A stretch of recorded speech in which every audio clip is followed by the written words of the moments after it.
Assalamualaikum and hello everyone. Welcome to our presentation titled Decolonization in Malaysia.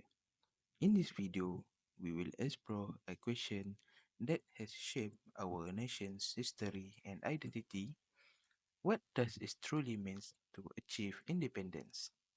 In a world where the impacts of colonial rule still linger, understanding decolonization helps to appreciate the journey of reclaiming our sovereignty and cultural identity. Through the lens of philosophy and historical analysis, we aim to uncover how Malaysians' decolonization shaped its past, impacts its present, and impress its future. Before we begin, let me introduce our team. We are Group 3 and our topic is decolonization in Malaysia. This group includes 6 members.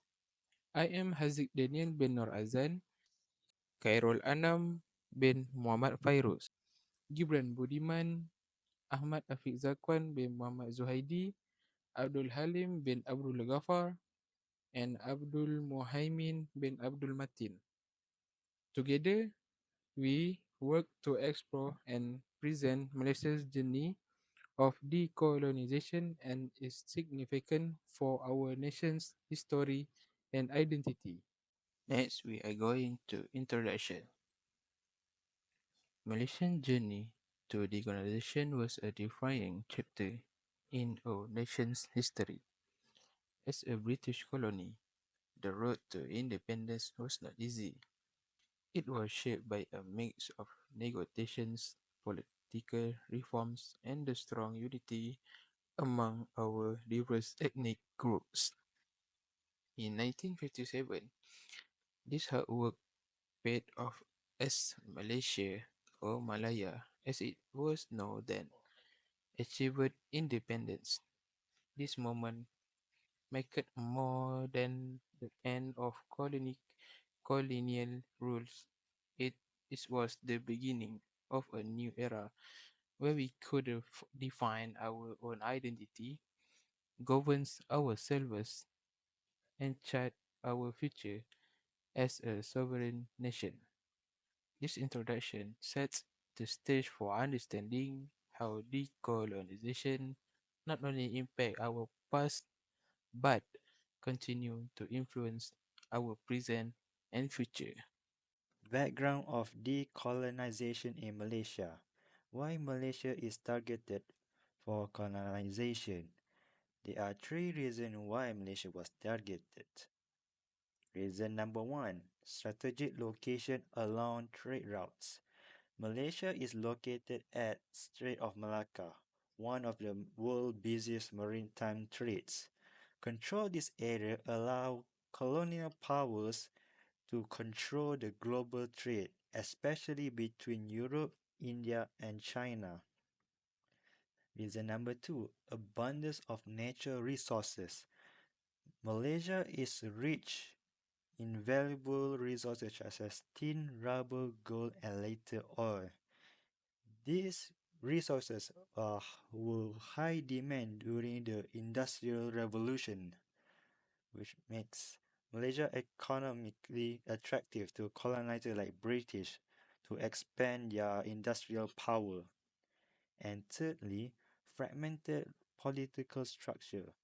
Before colonization, the region consisted of multiple small kingdoms and sultanates, which is made easier for colonial power to assess control by forming treaties, alliances, and using military forces without facing unified resistance.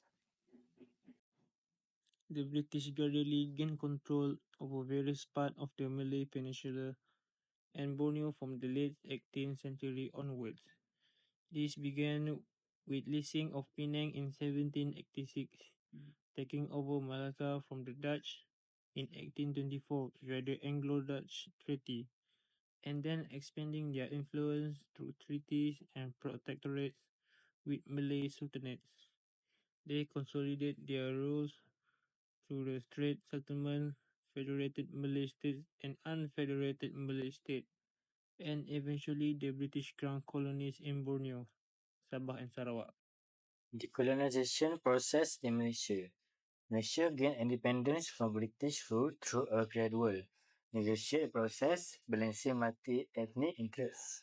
British colonial rule pre-1940s. Control began within 1786, followed by the Straits Settlements 1826 and Federated Malay States 1895, focusing on tin and rubber.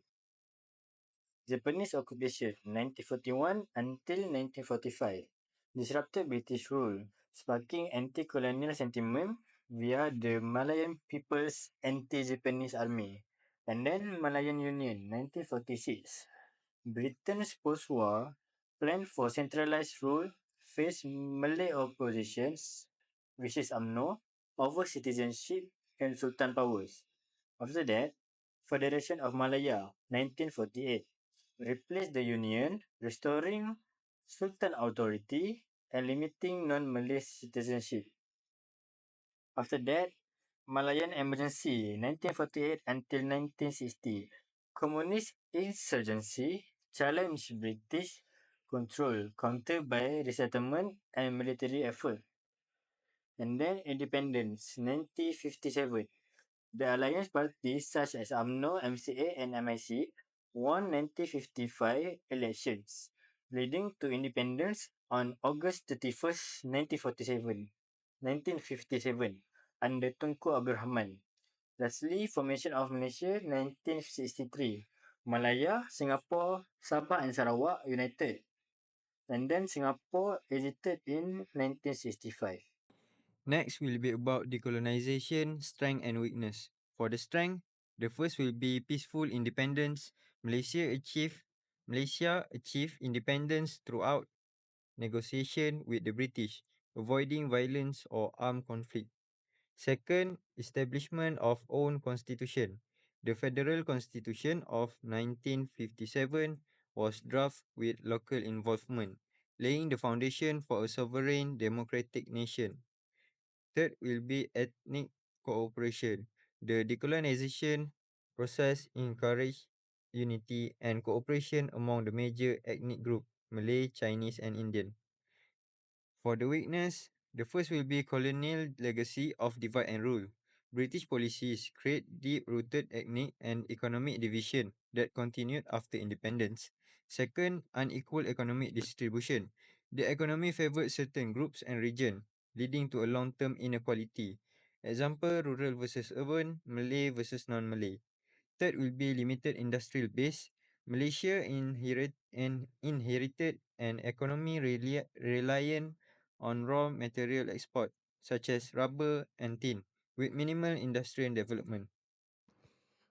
For the conclusion, although decolonization allowed Malaysia to free itself from colonial rule, the path to independence required significant sacrifices, including political struggle, social reorganization, and unity among diverse communities.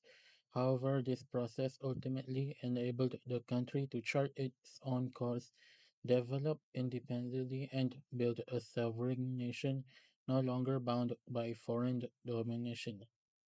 Thank you.